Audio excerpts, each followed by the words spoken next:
Welcome to Scarlet Tavern. Grab a drink, take a seat, and let's begin. Picture this, a secluded compound in the heart of Texas, a charismatic leader who claims to be the Lamb of God, stockpiles of weapons, and a fervent belief that the end of the world is nigh. It's not the plot of a Hollywood blockbuster, it's the bizarre and gripping story of the Branch Davidians and the infamous Waco incident. Buckle up, dear listeners, because today we're delving deep into a world where religious fervor meets Armageddon, where questions of freedom and authority collide, and where truth is as elusive as the Texas wind. Welcome to a tale that's anything but ordinary. Welcome to the world of the Branch Davidians and Waco. This is Scarlet Tavern.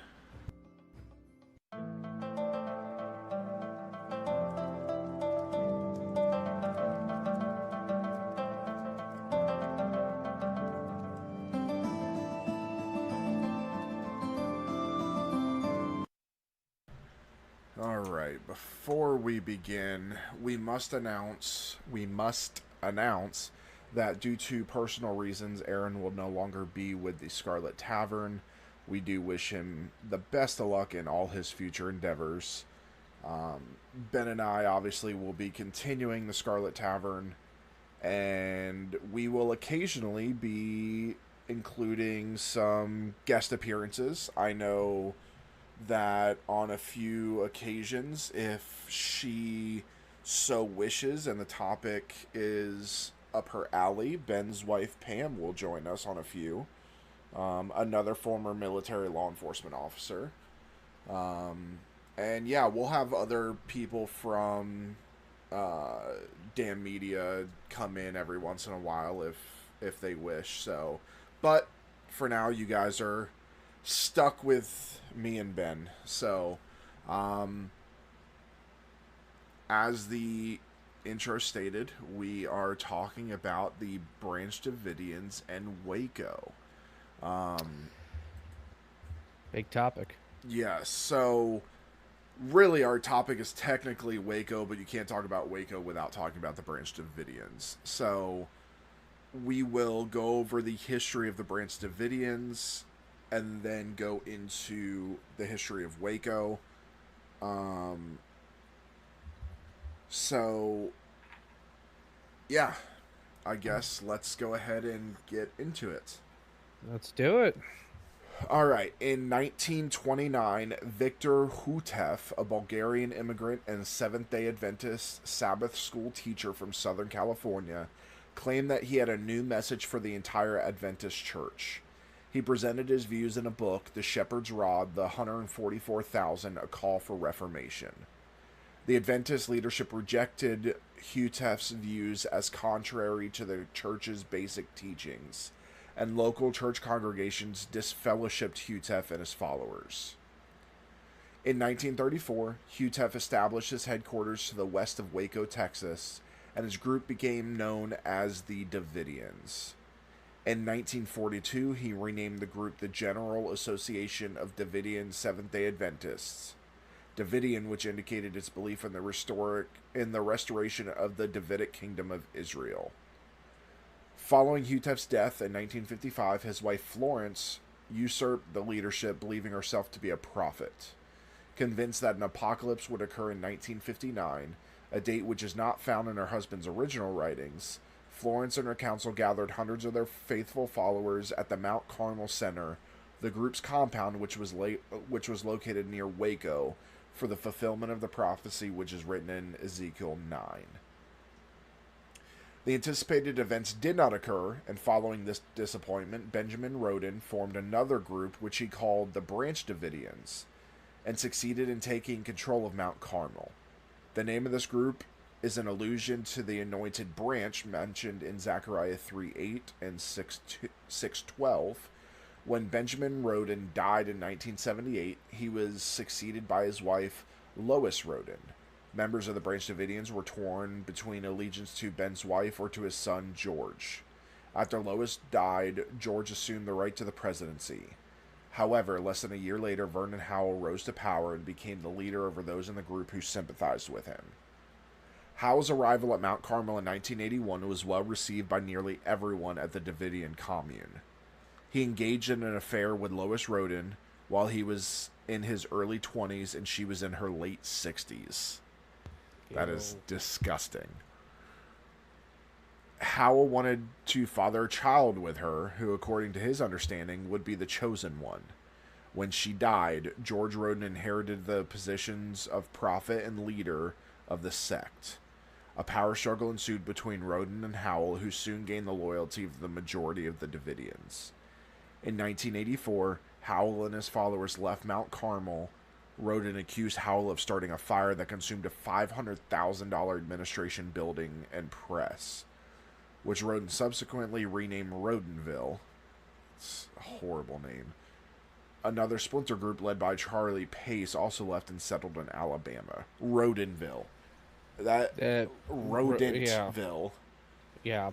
This is, speaking of Hollywood, this is sounding almost like a really weird backwards version of Game of Thrones. You've got people, family members vying for power of religious order. Dude trying to get in the hots for grandma. It's like, what the frig? Welcome to Game of Thrones.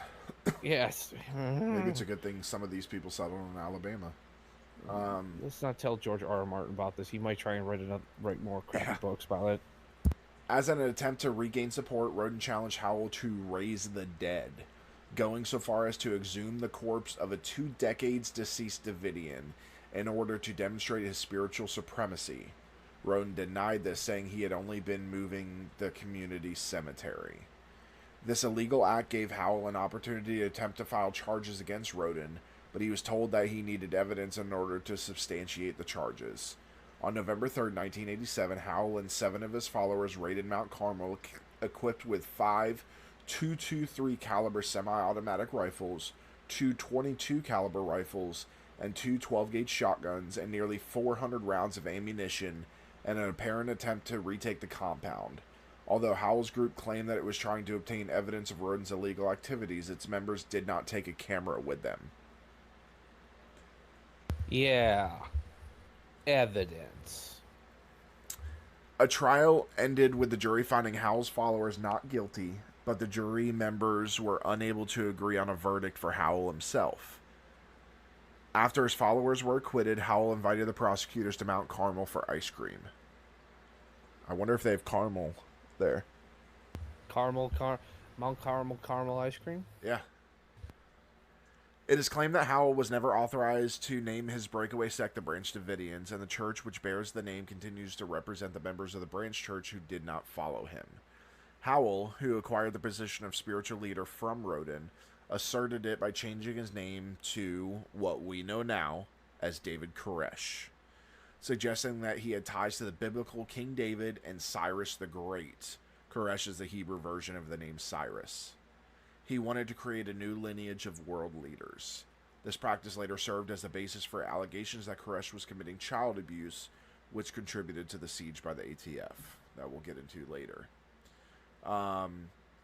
Interpreting Revelation 5:2, Koresh identified himself with the lamb mentioned therein. And so I will say Revelations 5:2. Hold on, let me get to the actual thing.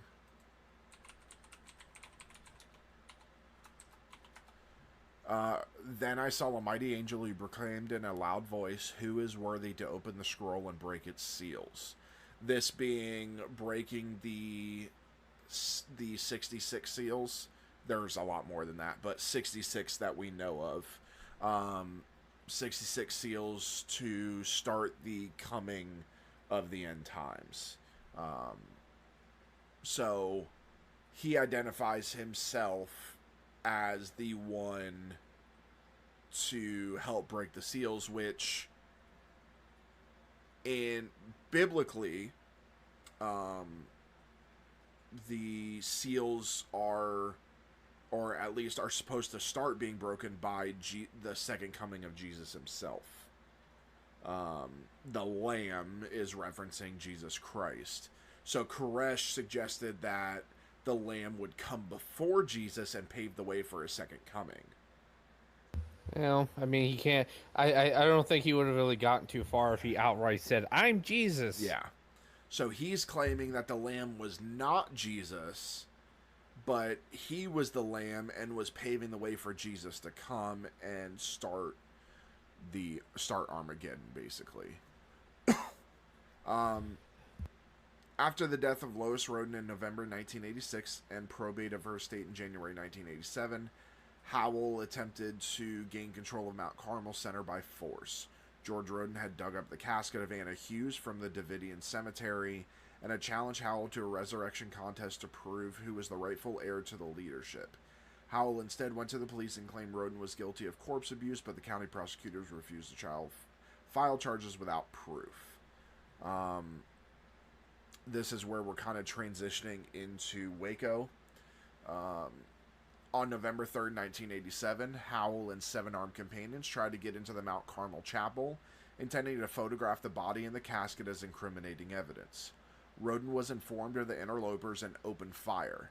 The sheriff's department responded about 20 minutes into the gunfight, during which Roden had been wounded. Sheriff Harwell got Howell on the phone and told him to stop shooting and surrender. Howell and his companions, dubbed the Rodenville Eights by the media, were tried for attempted murder on April 12, 1988. 7 were acquitted, and the jury hung on Howell's verdict. The county prosecutors did not press the case further. At this point, they are just wanting to wash their hands of this, not get into the cult business, and hopefully be done and over with. Can't say I blame them. I mean, this is bizarre. First, you're digging up a body, say, "Hey, do it, raise it." Next thing you know, you got a gunfight at a church, in what I'm assuming church property. Yeah, this is on the property. This is in Mount Carmel, so this is crazy. I don't blame the prosecutors for not wanting any of this. I mean, you're just wading into it. I mean, no one really got hurt. Well, Roden got hurt, but he doesn't matter to them. Yeah, I mean, realistically, these are just of a cult. They don't care. Yeah, I mean, for what I understand, and again, please, viewers out there, forgive my ignorance. The way I understand it, in terms of like the hierarchy of the Bible Belt Christians, I'm Catholic myself, so we are completely separate from this whole thing. Seventh-day Adventists and all their subsequent little branches are like, they're like, even the most hardcore Methodist Baptists just don't want anything to do with these guys. They're just like, oh no, they're all decided to start shooting each other. What a tragedy. So I will say the theology of the Seventh-day Adventist Church resembles that of Protestant Christianity, combining elements of Lutheran, Wesleyan, Arminian, and Anabaptist branches of Protestantism. They believe in the infallibility of Scripture and teaches that salvation comes from grace through faith in Jesus Christ. And then they have the 28 fundamental beliefs in there. Basically, there's some distinctive doctrines which differentiate from other Christian churches, like the perpetuity of the seventh-day Sabbath, state of unconsciousness and death, conditional immorality, an atoning ministry of Jesus Christ in the heavenly sanctuary, and an investigative judgment that commenced in 1844. But yeah, so they're very big on the end times. Very much so. It's all fire and brimstone. The end times are here. The rapture. I mean, anybody's ever out there heard some of those, I don't know, prophets or whatever the heck they're called, guys.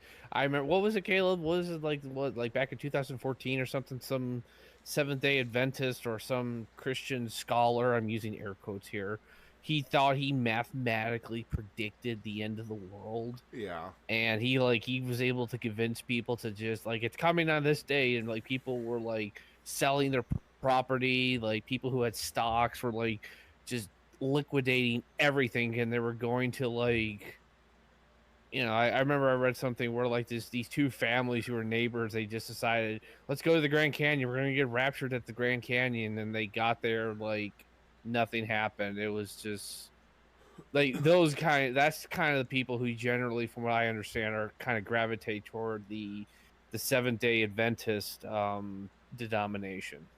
So I will go over like the just so people can kind of get the idea, the some of the doctrines of the Seventh Day Adventists.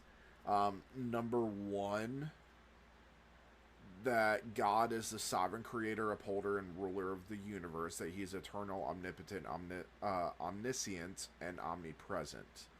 Two, that the Godhead, the Trinity, comprises God the Father, Christ the Son, and the Holy Spirit. Three, that the Scriptures are the inspired revelation of God to men, and that the Bible is the sole rule of faith and practice. Four, that Jesus Christ is very God, and that He has existed with the Father from all eternity. Five, that the Holy Spirit is a personal being sharing the attributes of deity with Father and the Son. Six, that Christ, the Word of God, became incarnate through miraculous conception and the virgin birth, and that He lived an absolutely sinless life here on earth. Not true. Because if you go according to the Bible, anger is sin, and Jesus became angry. So that would mean He did not go a sinless life.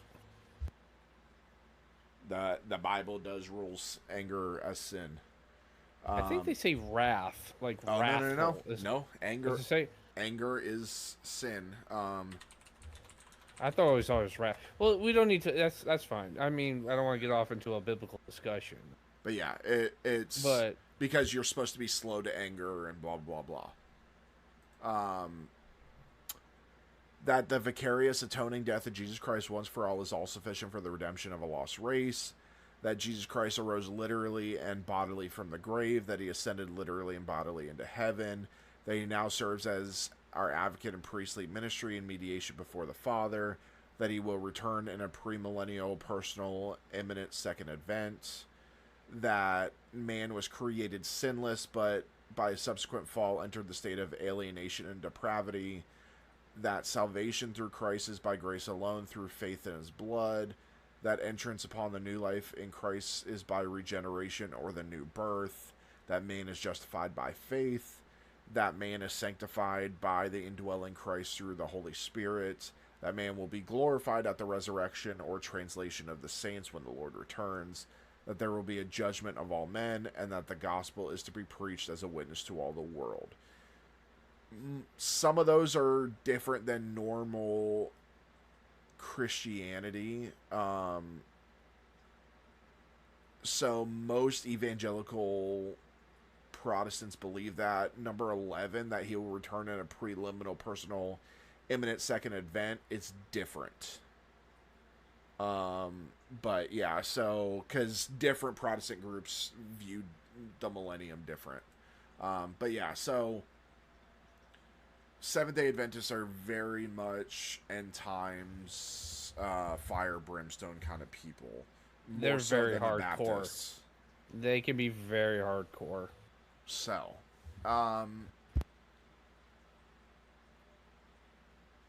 even with all the effort to bring the casket to court, the standing judge refused to use it as evidence for the case. Judge Herman Fitz ruled that the courtroom is no place for a casket when defense attorney Gary Coker requested it to be used as evidence for the case.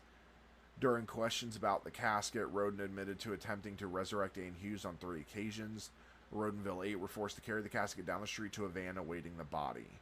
While waiting for the trial, Roden was put in jail under contempt of court charges because of his use of foul language in some court pleadings. What a pastor he is. He threatened the Texas court with sexually transmitted diseases if the court ruled in Howell's favor.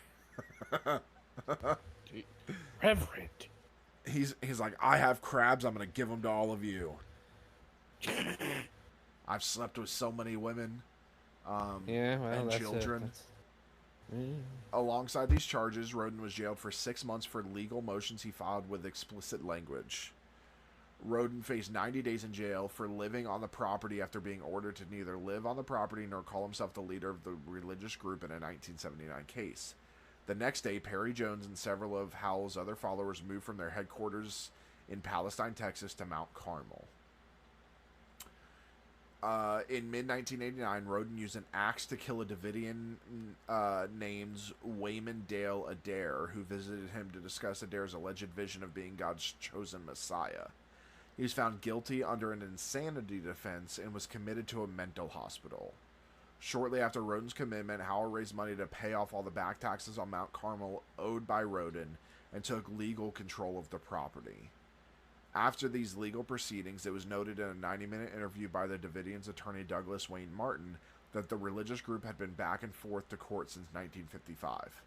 So, we have Howell taking over, David Koresh taking over. You have Roden, the old leader, kills a man with an axe, and then just gets to plead insane and not have to deal with the consequences. I mean, that's in the words of Ron Burgundy, that escalated quickly. You went from filing foul-mouthed court proceeding motions to killing a guy. Yeah. Holy shit. Yeah. Wow. I think it's safe to say this guy isn't really a prophet. No.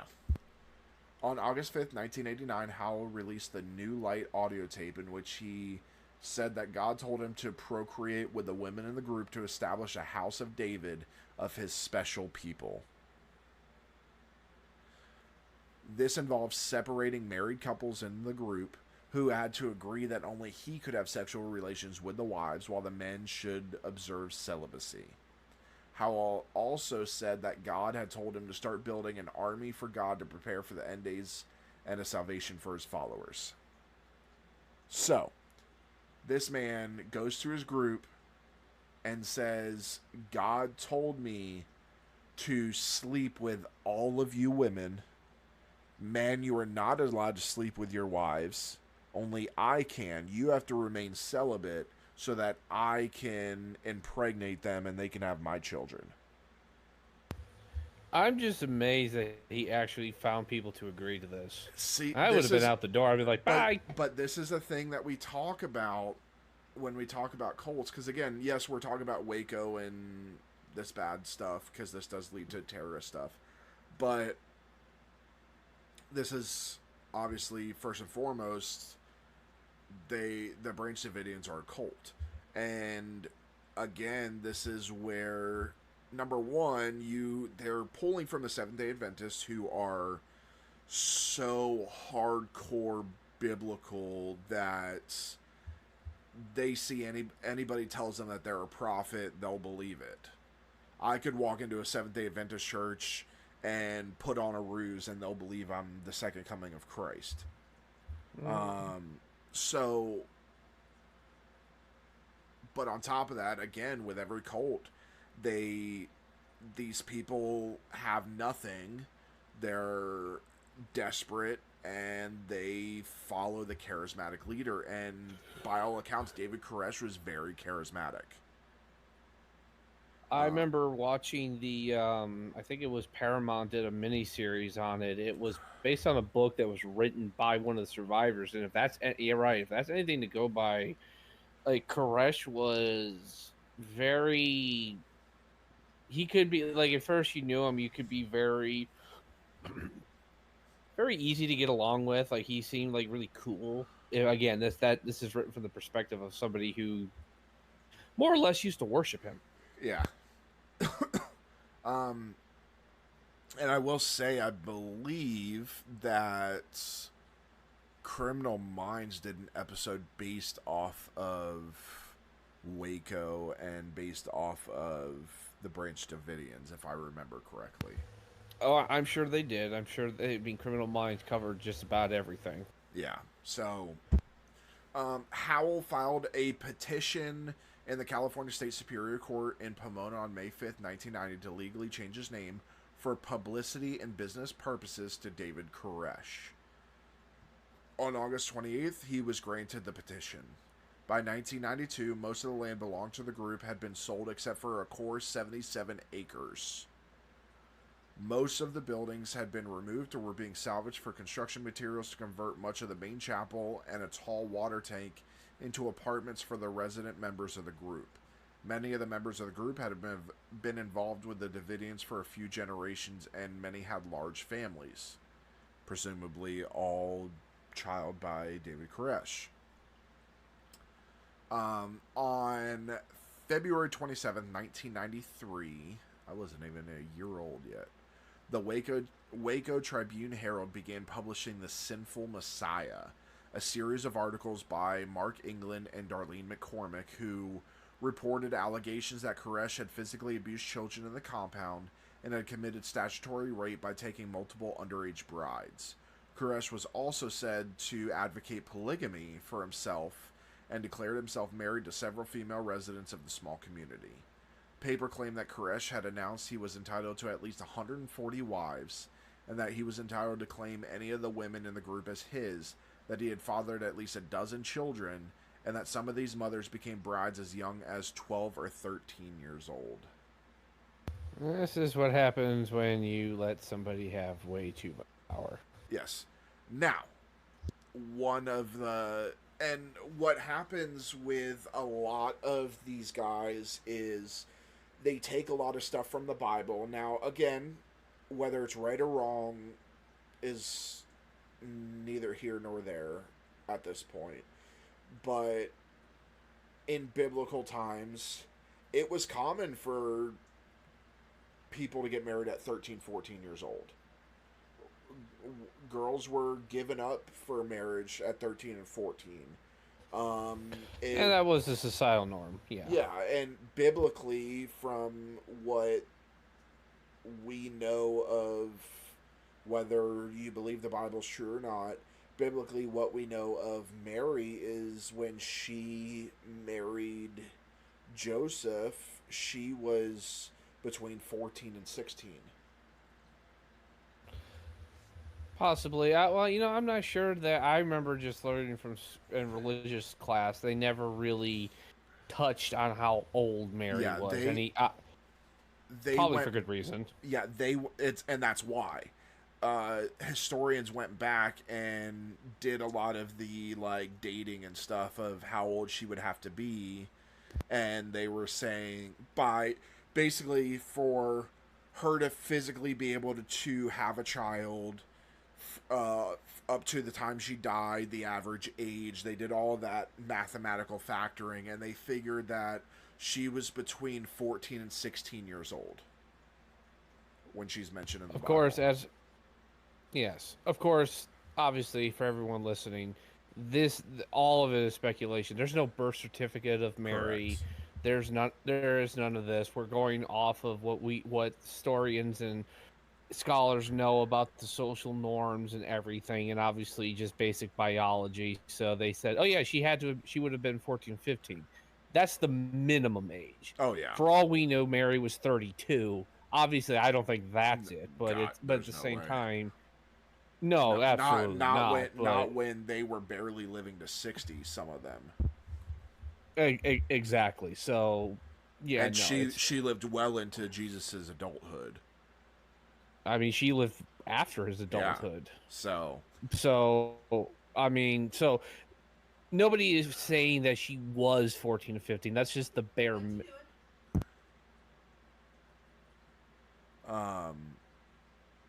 So, in addition to allegations of sexual abuse and misconduct, Koresh and his followers were suspected of stockpiling illegal weapons. In May 1992, Chief Deputy Daniel Weinberg of the McLennan County Sheriff's Department, I know where that is, called the Bureau of Alcohol, Tobacco, and Firearms, our beloved ATF that we love so much. Oh, yes, we love the ATF. All hail the ATF. To notify them that his office had been contacted by a local UPS representative concerned about a report by a local driver. The UPS driver said a package had broken open on delivery to the Branch Davidian residence, revealing at least half a dozen grenades. He also noted that the compound had been receiving packages from an arms dealer for months. On June 9th, the ATF opened a. Go ahead. What were you going to say? Oh, sorry. I didn't know who you're talking to. So it should be noted, if you look at the pictures of what the UPS driver actually saw, he didn't actually see hand grenades per se. What he saw was hand grenade shells. These were just the hand grenade shells without the explosive anything added Yeah. to it. So what they suspected was that the Branch Davidians and David Koresh were making their own hand grenades. They were just simply buying the hand grenade shells, and then of course they dug deeper and realized that lots of guns had been going to the into the compound. So, and for those that don't know, the way a grenade works is you basically have a shell, which is what you typically see usually in the case of the military, a green shell, that is usually double walled, and then you have black powder, or some other, depending on the grenade, some other type of igniter inside. And then what you see in the movies and things where people are holding down a trigger and pulling a pin, what that trigger is connected to that goes straight into the grenade, that is called the grenade core. That basically has a fuse and an igniter in it that is basically set on a timer. You pull the pin, and the second you let go from that trigger, it starts a countdown. Again, the time is different with each grenade. I believe typically it's 3 to 5 seconds, from the time you let go of the handle. It then explodes. So what they are doing is they are getting these shells. These shells are being shipped to them, and then they are more than likely packing it with their own black powder or some other type of igniter, and then putting their own cores in. Very easy. To be honest, back then, It's very easy. those cores were easy to get. They're not now. The ATF has really regulated all of that stuff And because of honestly, this. this is yeah, and this isn't an endorsement of the ATF, but No. honestly, this one I can honestly understand. I mean, Yes. everyone's my firm belief, everybody has the right to bear arms in this country. Guns, Not not grenades. hand grenades. You I don't need a hand grenade. I have 9 years of military law enforcement experience. I was a Mark 19 grenade launcher gunner. I'm certified in 12 different weapons. I do not own a grenade.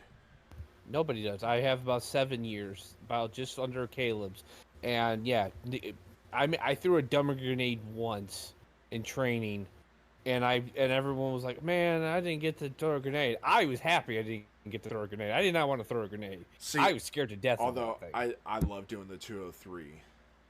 There's nothing Well, like those are fun. shooting a 203. For those that I don't almost threw my know, shoulder out. M203 is a grenade launcher that's mounted to the bottom of a weapon, usually an M16 or an M4. Nowadays, it's an M4. And it basically takes a grenade, you load it into the tube, and you fire it, projectiles, shoots. Everybody in the military is trained on how to fire M203 grenade launchers. They are a ton of fun. When you are training, you actually get to use what's called Cheeto rounds, The which Cheeto rounds. they are blue tip rounds that are training rounds, and they're called Cheeto rounds because when they explode, they puff out orange paint, and it looks like Cheeto dust. And those are actually legal to own because they don't do any damage. But yeah, so nobody should own grenades, unless you are a active member of special forces, things like that. But even then, all of that's regulated. All of those kind of things are kept on base in an armory, very well counted. Trust me, you don't want to go to an armory. Yeah. You will be there for 6 hours. But yeah, so again, we firmly believe in the right to bear arms. In this house alone, I have a plethora of guns, and but yeah, I do not own a grenade launcher. A grenade. I will never own a grenade. It's not needed. Do I own smoke bombs? Maybe. Just kidding. Those better not be going off around my stuff. All right. So on June 9th, the ATF opened a formal investigation, and a week later, it was classified as sensitive, thereby calling for a high degree of oversight from both Houston and headquarters. The documentary Inside Waco claims that the investigation started when in 1992 the ATF became concerned over reports of automatic gunfire coming from the Carmel compound. On July 30th, ATF agents David Aguilera and Skinner visited the Branch Davidians gun dealer Henry McMahon, who tried to get them to talk with Koresh on the phone.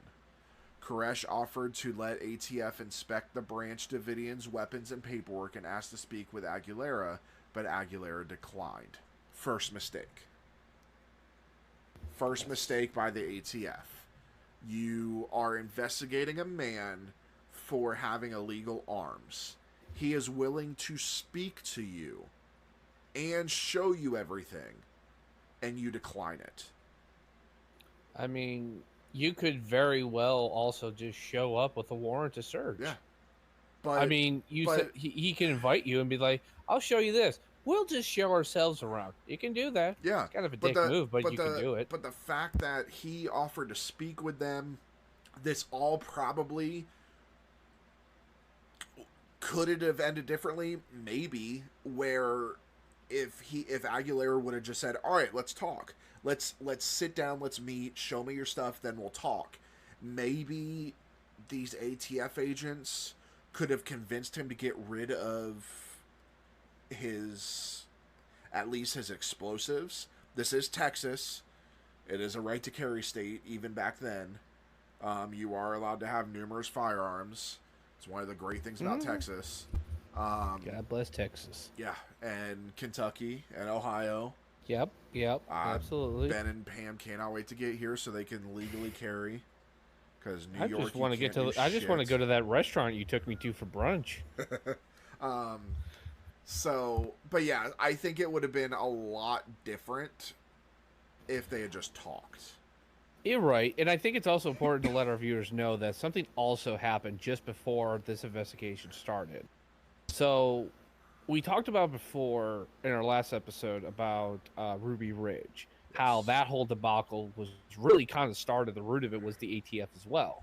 They had a paid informant, not an agent, a paid undercover informant, more or less entice, coerce, or however you want to label it, Randy Weaver to commit an illegal act, and then they used that to try and leverage Randy Weaver, and that just snowballed into what we became known as the Ruby Ridge incident. So, but not long before Waco investigation got started, our congressional hearings and investigations had actually concluded that the original fault of the Ruby Ridge, part of the blame was on the ATF, rightfully so. So, one of the main motivators that if you watch the Siege of Waco on Paramount, what they allude to is that the ATF was looking for a win. They needed a win to show that we are actually the good guys and we can, do our jobs correctly. So they chose, more or less, they kind of started figuring out, let's go to the David Koresh and the Branch Davidians. Here's a religious nutcase in their eyes who is stockpiling weapons, and now we just found out he's got grenades. Let's go get him. So, but like Caleb said, they could have very easily resolved this, but I personally feel at this point, as the old saying goes, peace was never really on the table. That was never an option. They wanted a victory, and they were going to get it, come hell or high water. Yeah. So Sheriff Harwell told reporters regarding law enforcement talking with Koresh, just go out and talk to them. What's wrong with notifying them? The ATF began surveillance from a house across the road from the compound several months before the siege. Their cover was noticeably poor. The college students, quote unquote, were in their 30s, had new cars, were not registered at the local schools, and did not keep a schedule that would fit any legitimate employment or classes. Also, let everyone know if you ever look up the photos of this house there, I don't know what it looks like now because I think Waco has done a lot of development in the time in that area. But at the time, literally, you had this compound in Mount Carmel. You had the compound, and right across is this really reeky-dink, abandoned-looking cabin. It Yeah. looked like it was from the Texas Chainsaw Massacre. And And it looks two like a dude, like I crash said, house. exactly. And then literally, like they said, two college students move in, blah blah blah. They knew the people in the compound knew like cops, yeah, Yeah. cops. Well, so the investigation included sending an undercover agent, Robert Rodriguez, whose identity Koresh learned, though he chose not to reveal the fact until the day of the raid. The ATF obtained a search warrant on suspicion that the Davidians were modifying guns to have illegal automatic fire capability. Former Branch Davidian Mark Baraltz claimed that Koresh had M16 lower receiver parts, combining M16 trigger components with a modified AR-15 lower receiver is, according to ATF regulations, constructive possession of an unregistered machine gun regulated in the Firearm Owners Protection Act of 1986. I've built guns. My uncle is vice president of a gun company. I have the ability to obtain these parts. However, I will not have a unregistered automatic rifle. And one thing I want to make abundantly clear to everybody: AR does not stand for automatic rifle. No. AR is the initials of the manufacturer. It's Armalite. It's an Armalite rifle. That is what the AR stands for. All of these politicians and everything saying that an AR-15 is an automatic rifle, it is not. There are two different versions of everything. Okay, so you have the M16. The M16 has been used in our military for decades. Um, full stock. It has the ability to go fully automatic. It's one of the best parts of firing an M16 is the ability to put it full automatic. And then you have the M4, which military and law enforcement uses. That has the ability to go fully automatic. An AR-15, in its normal capabilities, the way it's designed, an AR-15 is only semi-automatic. You must combine it with other parts, such as an M16 component, an M4 component, to make it fully automatic. An AR-15, as it sits, is a semi-automatic weapon. Just putting that out there. So the ATF used an affidavit filed by Special Agent David Aguilera to obtain the search and arrest warrant that led to the Waco Siege. The official filing date of this affidavit was February 25th, 1993. Allegedly, the initial investigation began in June 1992 when a postal worker informed a sheriff of McLennan County that he believed he had been delivering explosives to the ammo and gun store owned and operated by the Branch Davidians. Of course, now that we're getting into Waco, we're kind of backtracking, but the store named the Mag Bag had been identified by the said postal worker as suspicious in deliveries. This postal worker continued deliveries to the Mount Carmel Center and reported seeing occupied observation posts. In the affidavit, it states that he believed there were armed personnel at these observation posts. The McLennan County Sheriff's was notified in May and June of that year of 2 cases of inert grenades, black gunpowder, 90 pounds of powdered aluminum metal, and 30 to 40 cardboard tubes. Furthermore, the sheriff noticed another shipment of 60 AR-15/M16 magazines, to which Aguilera made the statement, "I have been involved in many cases where defendants, following a relatively simple process, convert AR-15 semi-automatic rifles to fully automatic rifles of the nature of the M16 to justify the ATF's involvement in the case. In November 1992, a local farmer reported to the sheriff that he had heard machine gun fire. By the sound of it, he said it was likely a .50 caliber machine gun and multiple M16s. The farmer claimed he was very familiar with machine guns, having done a tour overseas in the U.S. Army. Now, if this farmer truly was in the Army, there's no mistaking the sound of a .50 caliber machine gun. You'd hear that for miles. It's one of my favorite sounds. Aside from the sound of the turrets on like a Warthog, because there's nothing like that. Just that spin up. So it's very possible you would hear this stuff for miles. The affidavit closed with Aguilera verifying the story via interviews made with the associated parties in the gun shops from which the mag bag purchased items. Among these items were over 45 AR-15 upper receivers and 5 M16 upper receivers, which Aguilera annotated. These kit contain all the parts of an M16 except for the lower receiver unit, which is the firearm by lawful definition, admitting that neither the noise complaints nor the items were necessarily illegal. And this is true. State of Texas, it's not illegal to, especially on private property, it's not illegal to fire weapons.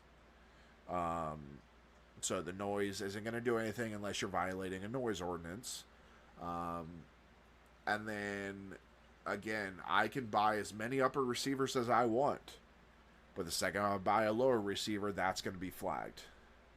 Because that is the firearm. That is where your firing pins are located. That is all your mechanisms needed to fire a weapon are all in the lower receiver. The upper receiver is simply your sights, your barrel, and all of that. Everything necessary for a firearm is in your lower receiver. Using the affidavit filed by Aguilera that alleged that the Davidians had violated federal law, the ATF obtained search and arrest warrants for Koresh and specific followers on weapons charges, citing the many firearms that they had accumulated. I can't talk tonight. The search warrant commanded a search on or before February 28th, 1993, in the daytime between 6 a.m. and 10 p.m. ATF made a claim that Koresh was possibly operating a methamphetamine lab to establish a drug nexus and obtain military assets under the war on drugs. So this is completely out of the box. There is no evidence supporting a meth lab. It really feels like they were all like just writing up all the warrants, and they were just like, yeah, that's possibly do it. We've seen other meth labs with this stuff. Yeah, absolutely. That's totally possible. And that is exactly what they were doing. So we'll see in a second that there were delivery of chemical instruments and glassware. Guess what? They operated a school on the property. The school teaches science. That's more than likely what it was used for. Now, am I saying that they were not cooking meth? We don't know. And we never will. Because of what happens. But just because they have chemicals, instruments, and glassware does not mean that they are cooking meth. I can order all of those things, and guess what? It's legal. Yep. They just added meth onto this so that they could get more support from other departments. This was a case of they were throwing everything at this and seeing what stuck. Exactly. Although the ATF's investigation focused on firearm violations, not on illegal drugs, the ATF requested assistance from the DEA, the Drug Enforcement Administration, and the DoD, the Department of Defense, citing a drug connection based on 1, a recent delivery to the compound of chemicals, instruments, and glassware, 2, a written testimony from a former compound resident alleging Howell had told him that drug trafficking was a desirable way to raise money, and 3, several current residents who had prior drug involvement, 4, 2 former residents who were incarcerated for drug trafficking crimes, and 5 National Guard overflights thermal images showing a hotspot inside the compound, possibly indicating a methamphetamine laboratory. So, all that there. Let's go one by one. A recent delivery to the compound of chemical instruments and glassware. Again, this compound has a school. Anything. This compound has a school. These children are educated.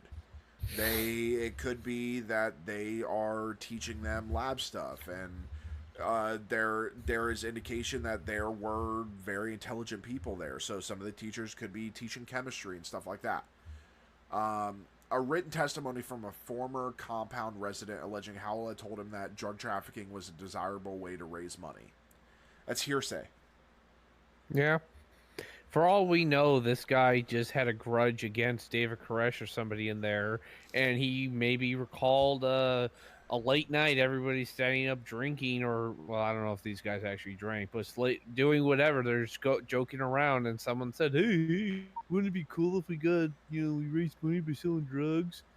And he used that. It's not technically a lie. Yeah. It's just not necessarily the truth. David Koresh rapes little girls. I'm sure he drank.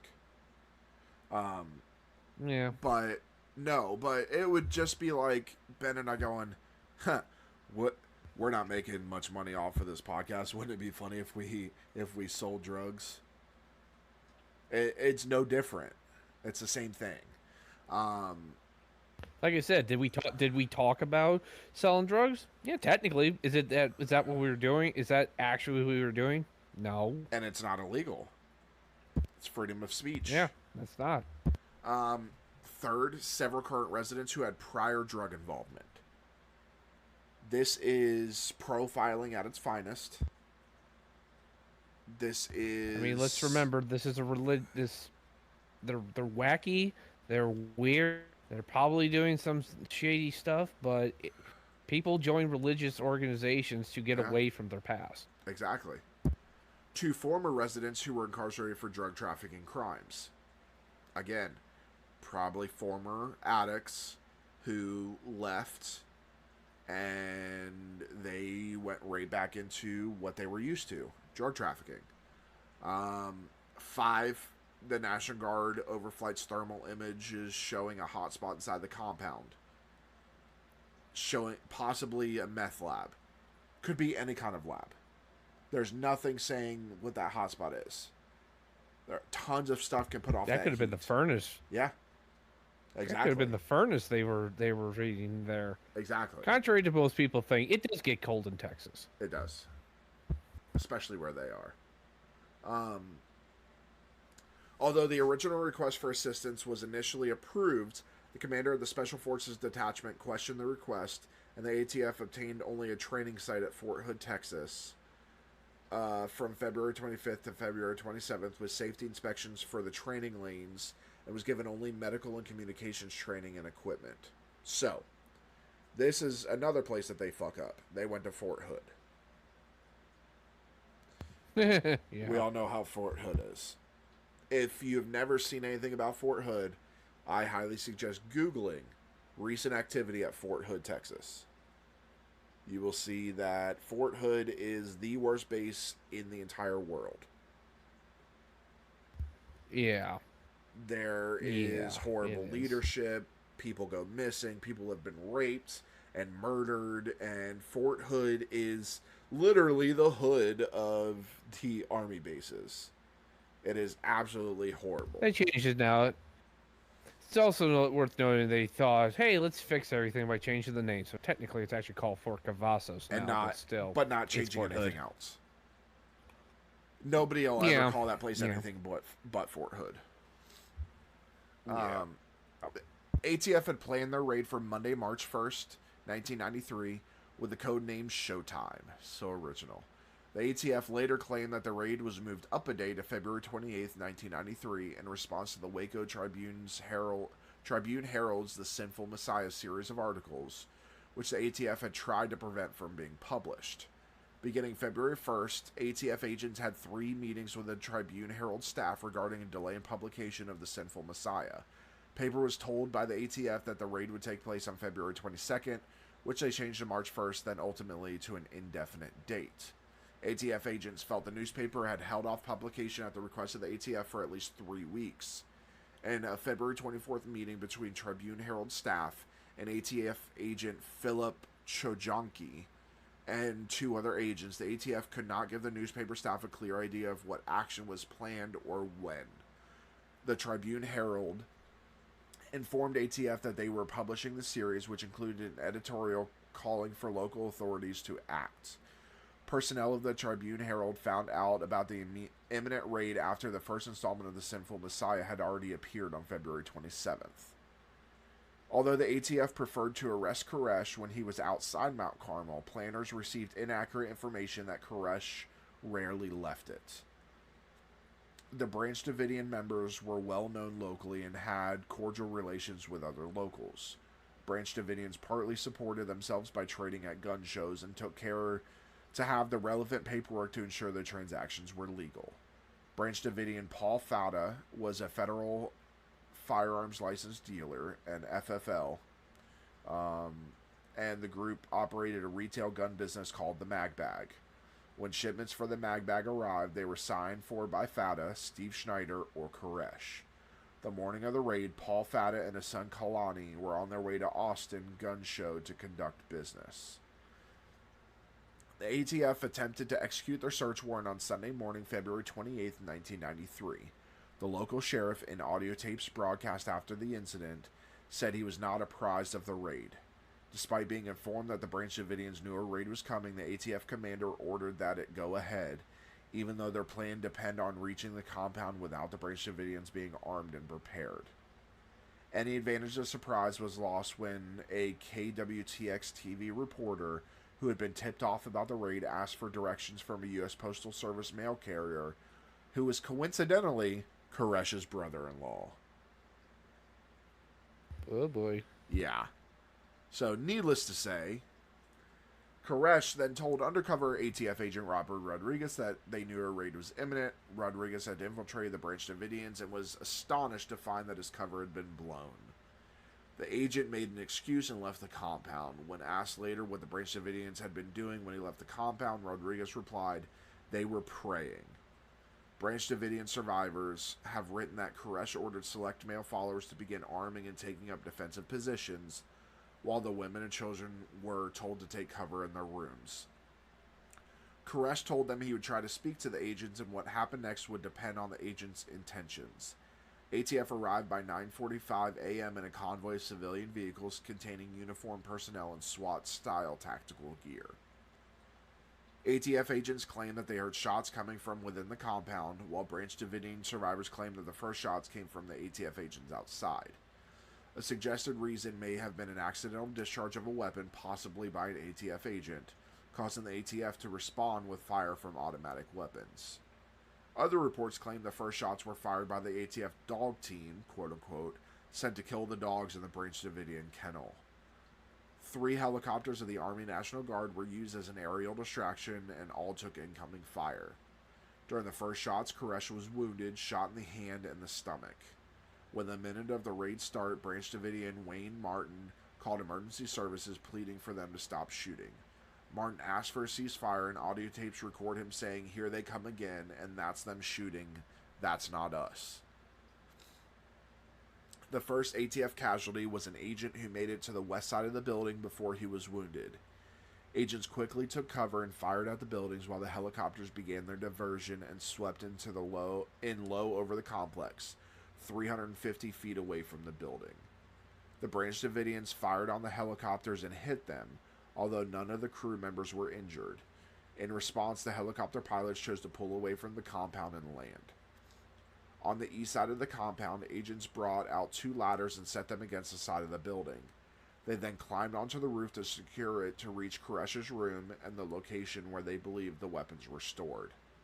On the west slope of the roof, 3 agents reached Koresh's window and were crouching beside it when they came under fire. One agent was killed and another wounded. The 3rd agent clambered over the peak of the roof and joined other agents attempting to enter the armory. The window was smashed, a flashbang stun grenade was thrown in, and 3 agents entered the armory. When another tried to follow them, a hail of bullets penetrated the wall and wounded him, but he was able to reach a ladder and slide to safety. An agent fired a shotgun at Branch Davidians until he was hit in the head by return fire and killed. Inside the armory, the agents killed a Branch Davidian and discovered a cache of weapons, but subsequently came under heavy fire. 2 were wounded. As they escaped, the 3rd agent laid down covering fire, killing a Branch Davidian. As he made his escape, he hit his head on a wooden support beam and fell off the roof, but survived. An agent outside provided them with covering fire, but was shot by a Branch Davidian and killed instantly. Dozens of ATF agents took cover, many behind Branch Davidian vehicles, and exchanged fire with the Branch Davidians. The number of ATF wounded increased, and an agent was killed by gunfire from the compound as agents were firing at a Branch Davidian perched on top of the water tower. The exchange of fire continued, but 45 minutes into the raid, the gunfire began to slow down as agents began to run low on ammo. Shooting continued for a total of 2 hours. It's a lot there. Yeah. I mean, my opinion, the ATF, once they realize, hey, we've been compromised, this is when the operation should have been called off. You've lost the element of surprise. They even said we needed the element of surprise. But I also kind of personally feel once David Koresh realized, okay, the cops are coming here. He made the very fatal mistake of arming his people. Yes. Like, we can have all our opinions about the ATF and were they justified, this, and that. But at the end of the day, they are law enforcement agents. They are the police. When you know the police are coming to your home, guilt. In my opinion, I'm sorry, but guiltless people don't get guns. Yes. Correct. You don't arm yourself. You don't be like, take defensive positions. Why are you taking defensive positions? We're not in war. Yeah, we're not in a war. I mean, for what I understood, there were at least 1 or 2 lawyers in the Branch Davidian compound. They should have known. It's like, okay, they're probably coming here for the warrant. We should just probably sit tightly and, make sure we're all good here because everything's fine. So I don't know what David Koresh thought was going to happen, but he more or less sealed everybody's fate the moment he told people to get guns and take defensive positions, because you've put them in a defensive mind, like, okay, we're gonna fight. So whether the ATF slipped up and accidentally fired could very well have happened. I mean, it's a tense situation, or maybe one of the Branch Davidians accidentally fired. But at the end of the day, you should have just sat down and just wait. Okay, yeah. They've come here. Just let them go about their business. Exactly. You got a great lawsuit for later when they because if everything was on the up and up, which again every Branch Davidian that survived that knew about the gun said they were all legally purchased, then okay, yeah. And then if the ATF starts taking stuff, you sue them. Yeah. Like every other God-fearing, tax-paying American, just sue the hell out of the government. Sheriff Lieutenant Lynch of the McLennan County Sheriff's Department contacted the ATF and negotiated a ceasefire. Sheriff Harwell states in William Gazetsky's documentary Waco: The Rules of Engagement that the ATF agents withdrew only after they were out of ammunition. ATF agent Chuck Hustmeyer later wrote, about 45 minutes into the shootout, the volume of gunfire finally started to slacken. We were running out of ammunition. The Davidians, however, had plenty. In all, 4 ATF agents, Steve Willis, Robert Williams, Todd McKeon, and Conway Charles LeBleu, had been killed during the fight. Another 16 had been injured. After the ceasefire, the Branch Davidians followed the ATF dead and wounded to be evacuated and held their fire during the ATF retreat. The 5 Branch Davidians killed in the raid were Winston Blake, Peter Gentz, Peter Hipsman, and Perry Jones, and Jadine Wendell. 2 were killed at the hands of Branch Davidians after having been wounded. Their bodies were buried on the grounds. Nearly 6 hours after the 11:30 a.m. ceasefire, Michael Schroeder was shot dead by ATF agents who alleged he had fired a pistol at agents as he attempted to re-enter the compound with Woodrow Kendrick and Norman Allison. Alan A. Stone's report states that the Branch Davidians did not ambush the ATF and that they apparently did not maximize the kill of ATF agents, explaining that they were rather desperate religious fanatics expecting an apocalyptic ending in which they were destined to die defending their sacred ground and destined to achieve salvation. A 1999 federal report noted the violent tendencies of dangerous cults can be classified into two general categories: defensive violence and offensive violence. Defensive violence is utilized by cults to defend a compound or enclave that was created specifically to eliminate most contact with the dominant culture. The 1993 clash in Waco, Texas, at the Branch Davidian complex is an illustration of such defensive violence. History has shown that groups that seek to withdraw from the dominant culture seldom act on their beliefs that the end time has come unless provoked. ATF agents established contact with Koresh and others inside the compound after they withdrew. The FBI took command soon after as the result of the deaths of federal agents, playing Jeff Jamar, head of the Bureau's San Antonio field office, in charge of the siege as site commander. FBI hostage rescue team was headed by HRT Commander Richard Rogers, who had previously been criticized for his actions during the Ruby Ridge incident. As at Ruby Ridge, Rogers often overrode the site commander at Waco and had mobilized both the blue and gold HRT tactical teams to the same site, which ultimately created pressure to resolve the situation tactically due to lack of HRT reserves. At first, the Davidians had telephone contact with local news media, and Koresh gave phone interviews. FBI cut Davidian communication to the outside world for the next 51 days. Communication with those inside was by telephone by a group of 25 FBI negotiators. The final Justice Department report found that negotiators criticized the tactical commanders for undercutting negotiations. So, here, once again, we have the same exact HRT commander that was at Ruby Ridge, that fucked up at Ruby Ridge, that is now here and fucking up once again. Yep. And just from that brief description, I got the very classic adage. We've got too many chefs in the kitchen. We have 25 negotiators. Good God, that's almost a law firm. Yeah. I mean, good God. I mean, like, why? It seems like the FBI was just so desperate to throw. They just threw everybody at the situation. No, I bet you there was no guidance from Washington. The Attorney General probably was just saying, "Get it done, get it done, get it done." I believe Janet Reno was the Attorney General at this point. Correct. I believe under the Clinton was president. Yeah. So this is probably, I would say, ultimately a lot of this falls on Janet Reno because she's the one in charge of the Justice Department, which is in charge of the FBI. Correct.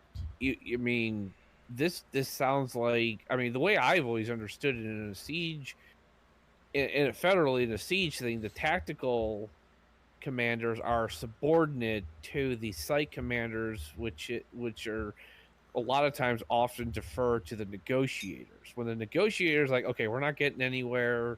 This guy ain't budging. He's about to kill some people. Tactical, go in.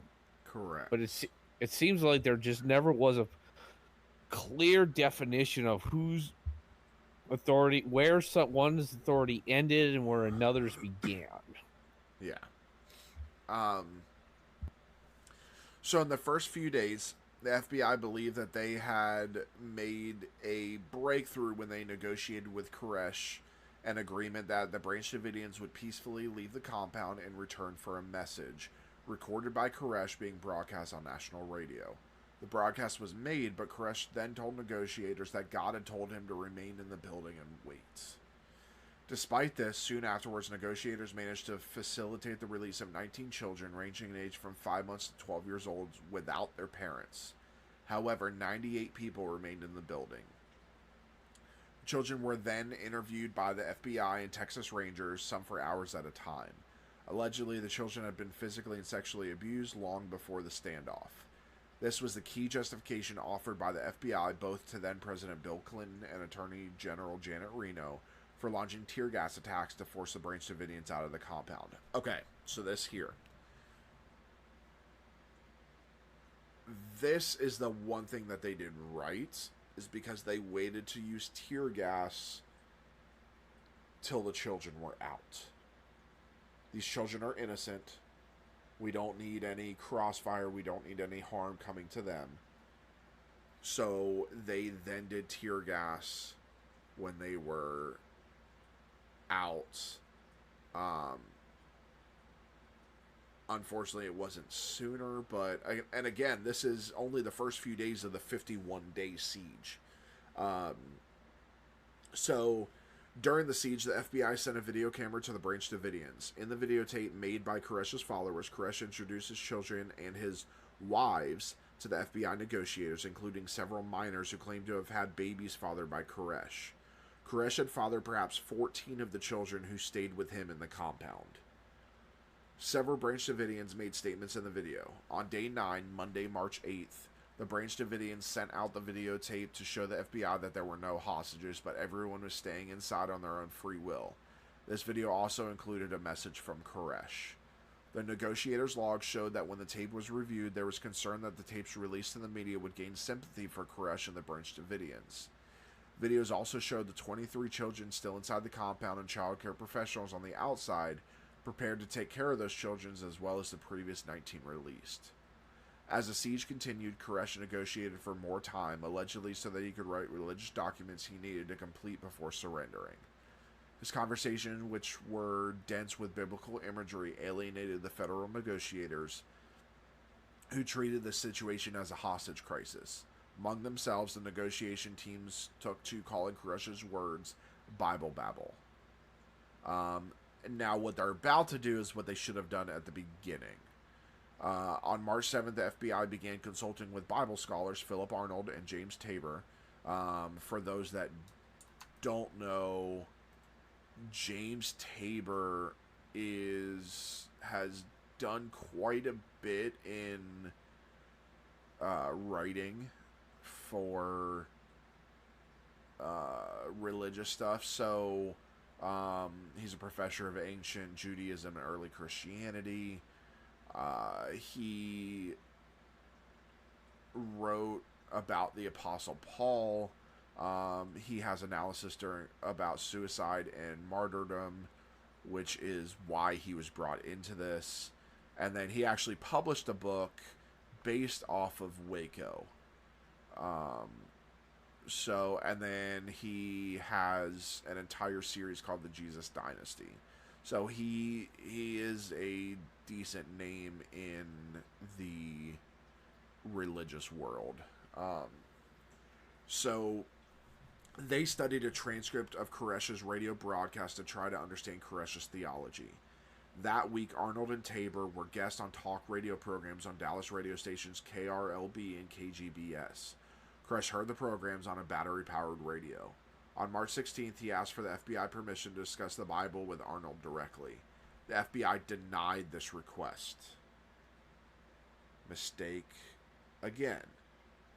Denying the request.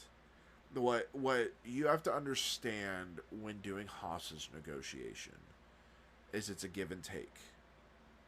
You need to give them something in order for you to take something from them. He just wanted to talk to this guy. This guy probably could have connected with him and gotten him to stand down or release more people.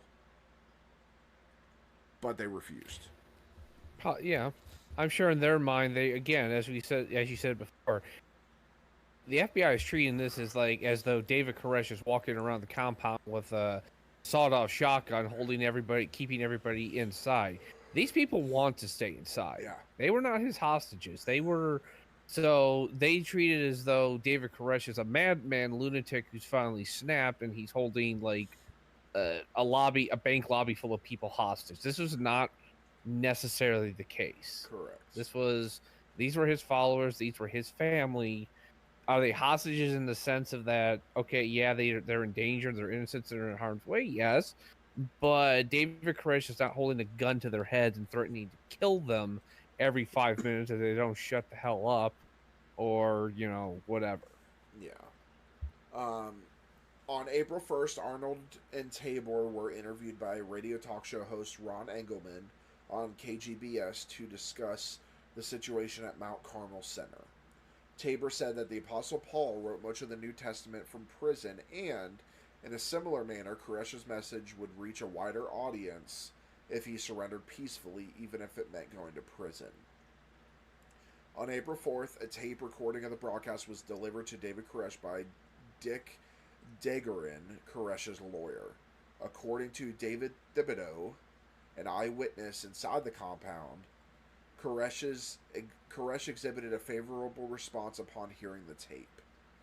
As the siege wore on, two factions developed within the FBI, one believing negotiation to be the answer, the other force.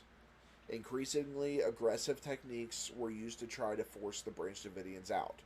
For instance, sleep deprivation of the inhabitants through all-night broadcasts of recordings of jet planes, pop music, Buddhist chanting, and the screams of rabbits being slaughtered. Outside the compound, 9 Bradley fighting vehicles carrying M651 CS tear gas grenades and ferret rounds, and 5 M728 combat engineer vehicles obtained by the U.S. Army began patrolling.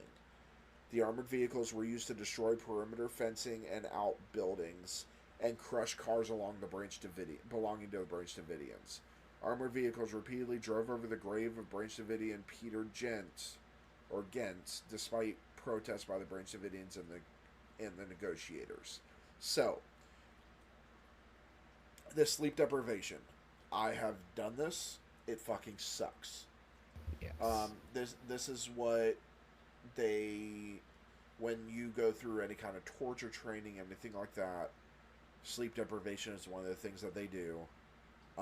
Actually, the rabbits being slaughtered are very common because it is a horrible sound. And my issue with this is the children. If there were no children there, then I can see this being okay. But again, you're getting a little more aggressive and you still have children there. Obviously, Koresh is claiming that they're there of their own free will. I doubt that. They're children. Well, they don't have a choice in the matter. They're going where their parents have. Also, just from a pragmatic standpoint, you want David Koresh to surrender. Yes. That's the goal of this. What you're doing, this is a siege mentality. David is not going to run out. Why would anybody run out into this? I mean, he's got look at it from where he's looking. And again, I still maintain if he had just freaking sat down in his freaking lobby of his thing and just waited for the ATF to show up, none of this would happen. But now look at it from his point of view. He is in his home. This is his home, and he is seeing an army outside his door with tanks. He's not a, I know Caleb and I know the difference. These aren't tanks.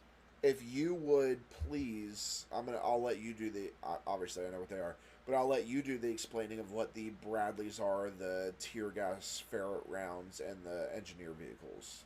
So Bradley fighting vehicles are they're an APC, armored personnel carrier. The Bradleys are made to move very fast across the battlefield, get a squad of soldiers to the objective safely, and carry out and achieve the mission.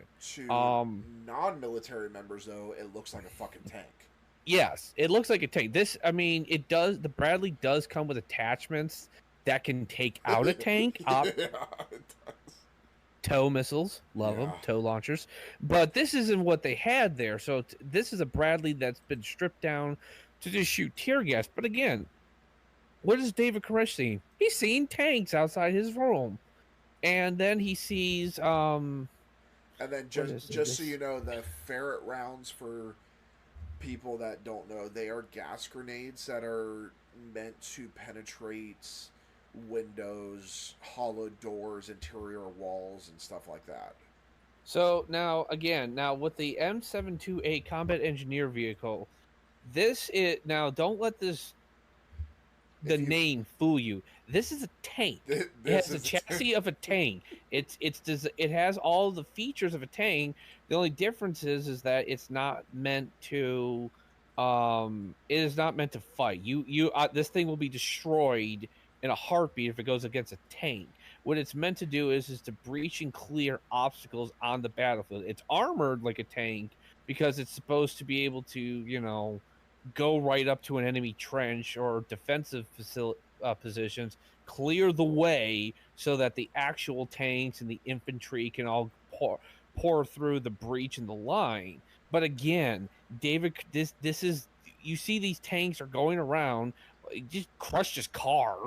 Their cars, so yeah. I bet you, yeah, they're, yeah. I mean, I'm sure they were very happy about their cars getting crushed, which again, I don't understand what the whole point of it was. I think at this point, the tactical commanders of the FBI are thinking they're trying to piss these guys off. They're trying to break their spirit. And in reality, again, you're just reinforcing the trench. They're not coming out at this point. No, Why would they? I They're wouldn't. not. I would. What? Yeah. No. I'm trained in this, and I wouldn't fucking come out. I. There's nothing that David Koresh has that can fight this. He's not going to surrender.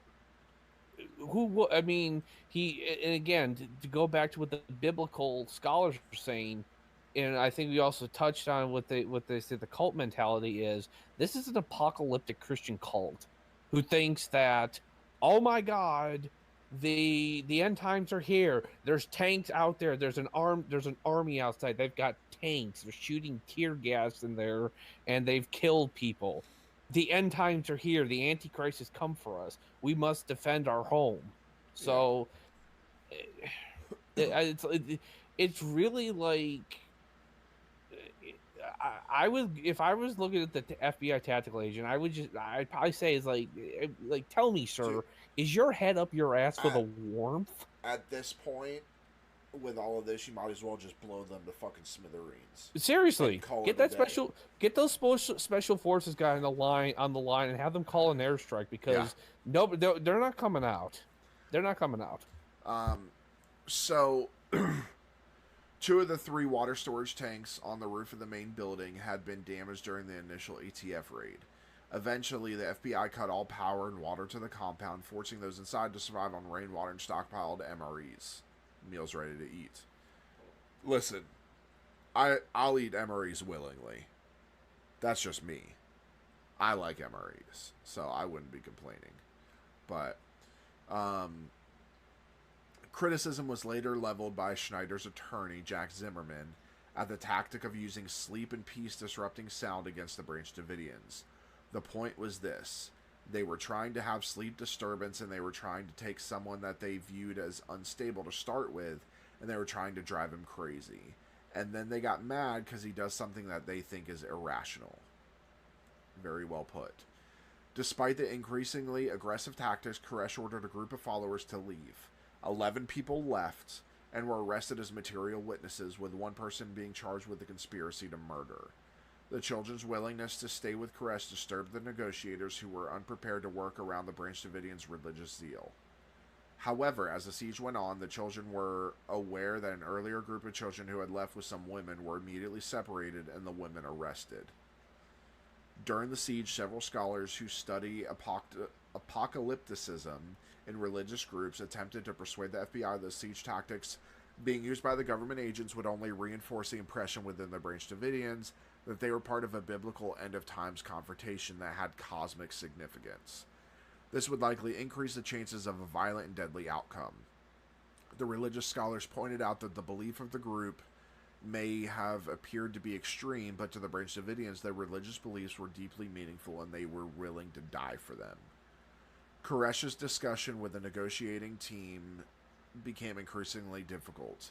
He proclaimed that he was the second coming of Christ and had been commanded by his Father in heaven to remain in the compound. From April 5th until April 13th, Koresh refused to speak to the FBI, citing observance of the Passover holiday. FBI planners, growing increasingly impatient, considered using snipers to kill David Koresh and possibly other key Branch Davidians. FBI voiced concern that the Branch Davidians might commit mass suicide as it happened in the Jim Jones Jonestown complex, which we covered before. Koresh had repeatedly denied any plans for mass suicide when confronted by negotiators during the standoff, and people leaving the compound had not seen any such preparation. Now, we can do one of two things here. We can either stop now and do a second part, or we can do an extended episode. We can do a second part. Okay. So, you want to stop here and do a second part? With that, everybody, we're going to end here. We will do a second part. We have quite a bit left. We got into this a little deeper than I thought we would. Not a bad thing. Not a bad thing. Not at all. There's a lot here. And there's still a lot left. But yeah, so with that being said, I want to thank you for visiting the Scarlet Tavern. Remember to turn in your glasses, push in your seat, and as always, tip the bard. Good night, everybody. Good night.